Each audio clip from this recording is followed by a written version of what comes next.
Governments of the region must insist that the United States does more to stem the proliferation of guns in St. Kitts and Nevis and the wider Caribbean.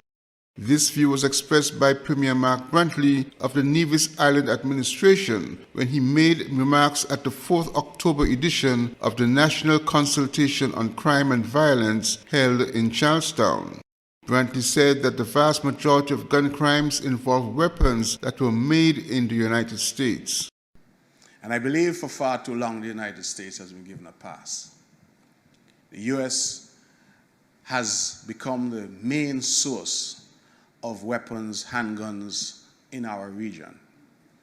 And I believe that more needs to be said and more needs to be done by us as a Caribbean region to say to our brother and friend, the United States, that whatever your views may be on guns and your right to carry guns and your right to own guns, that your guns and the freedom that you express through owning and carrying is having an effect on our societies.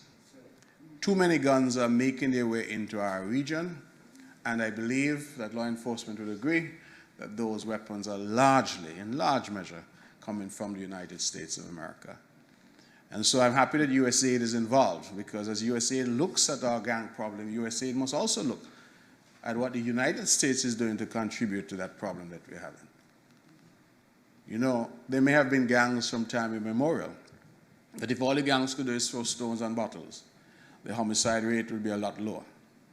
But the fact that the gangs have access to weapons and more high-powered weapons, it tells me, therefore, that we need also to look at some strategy that puts more pressure on the United States to control the flow of weapons into our region.